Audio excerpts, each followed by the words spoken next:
Bismillah, Assalamualaikum warahmatullahi wabarakatuh. Baik teman-teman semua, kali ini kita akan membahas materi tentang akhlak pergaulan remaja. Nah, sebelum kita bahas, alangkah baiknya kita mengetahui akan pengertian akhlak pergaulan remaja tersebut. Pengertian adab atau akhlak pergaulan remaja menurut bahasa ialah kesopanan, kehalusan, dan kebaikan budi pekerti. Sedangkan menurut istilah adalah suatu pengetahuan yang dapat menjaga diri dari segala sifat tercela. Nah, lebih umum bagi kita, akhlak yaitu sikap, perilaku, ucapan, dan perbuatan yang tercermin dari setiap individu. Akhlak sendiri terbagi menjadi dua. Yang pertama, yaitu akhlak terpuji atau yang biasa disebut dengan mahmudah.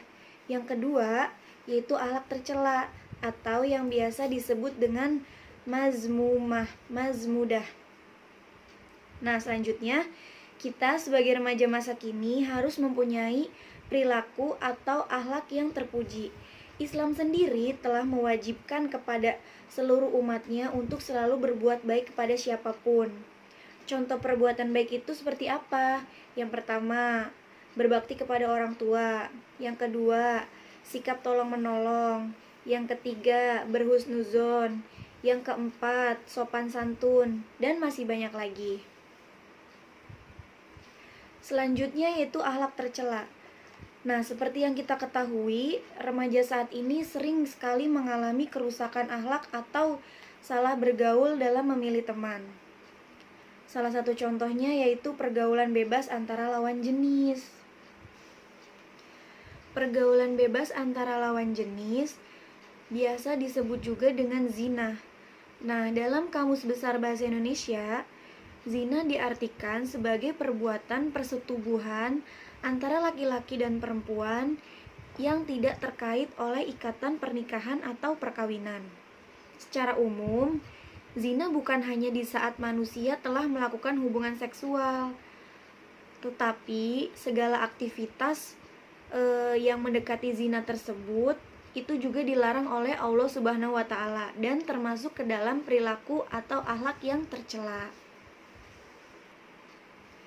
Nah, selanjutnya salah satu perbuatan atau akhlak tercela yaitu judi dan khomer. Khomer berasal dari bahasa Arab, artinya menutupi. Jenis minuman yang memabukkan, menutupi akal sehat dan pikiran. Nah, khomer ini merupakan induk dari segala kejahatan, sebab minum-minuman yang memabukkan maka akan kehilangan akal dan pikiran. Oleh karena itu, apapun bentuk minuman dan makanan jika membuat orang mabuk dan tidak sadarkan diri, maka hukumnya haram atau termasuk ke dalam perbuatan yang dilarang oleh syariat Islam. Sebagaimana yang dikatakan di awal tadi, mengapa kita harus pintar dalam memilih teman atau tidak salah bergaul? Nah, ini salah satunya. Di mana teman akan membawa kita dalam kebaikan, bisa juga membawa kita dalam hal-hal yang buruk atau menjerumuskan kita ke dalam sesuatu yang tidak baik. Contohnya meminum khamar atau mabuk-mabukan. Nah, begitu juga dengan judi. Kegiatan judi ini dalam bentuk apapun, agama telah melarangnya. Judi dan mabuk ini merupakan pemicu kejahatan-kejahatan berikutnya. Jadi mengapa kita sangat dilarang melakukan hal tersebut? Karena akibatnya akan berdampak buruk kepada diri kita, juga kepada orang lain yang ada di sekitar kita. Selanjutnya yaitu ada narkoba atau narkotika. Nah, narkotika ini jelas hukumnya adalah haram dan Islam sangat melarang hal tersebut. Orang yang mengkonsumsinya jelas berdosa dan dikenakan hukum sebagaimana orang yang meminum khamr.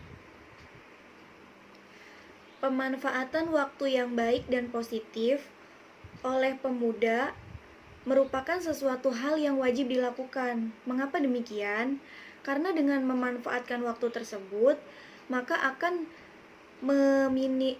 meminimalisir tindakan negatif yang dapat merugikan. Nah, budaya saling mengingatkan antara teman dalam hal kebatilan dan kebenaran juga harus dibiasakan, karena dengan demikian manusia akan dapat selalu ingat akan bahaya dan akibat dari perbuatan yang buruk yang akan dilakukannya.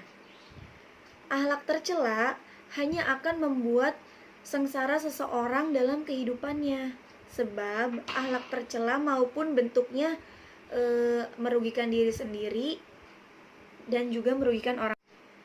Nah, pemanfaatan waktu yang baik dan positif perlu dilakukan oleh sejumlah kalangan pemuda atau anak-anak remaja masa kini. Mengapa demikian? Karena dengan pemanfaatan waktu tersebut akan meminimalisir tindakan negatif yang dapat merugikan. Contohnya hal-hal tadi, narkoba, perbuatan-perbuatan yang mendekati zina, akhlak-akhlak tercela yang lainnya. Nah, itu semua akan membuat kita terhindar dari hal-hal yang dilarang oleh agama. Budaya saling mengingatkan antara teman dalam hal kebatilan dan kebaikan juga perlu dilakukan. Oleh sebab itu, kita dianjurkan oleh agama memilih teman yang baik, yang dapat membawa kita ke dalam hal-hal yang kedepannya tidak merugikan diri sendiri, juga merugikan orang lain. Nah, sebab dengan demikian manusia dapat selalu ingat akan budaya, bahaya, dan akibat dari perbuatan buruk yang dilakukannya. Akhlak tercela hanya akan membuat sengsara seseorang dalam kehidupannya, sebab akhlak tercela apapun bentuknya akan merugikan diri sendiri juga orang lain. Oleh karena itu, mari kita sama-sama membiasakan diri kita untuk senantiasa berbuat baik kepada siapapun, mencerminkan perilaku yang baik, berlaku sopan, berlaku adil, jujur, tolong-menolong, dan menghindari hal-hal yang dilarang oleh Allah Subhanahu wa Ta'ala. Mungkin itu saja materi yang dapat kita bahas pada siang hari ini. Kurang dan lebihnya mohon dimaafkan. Semoga bermanfaat untuk semuanya. Wassalamualaikum warahmatullahi wabarakatuh.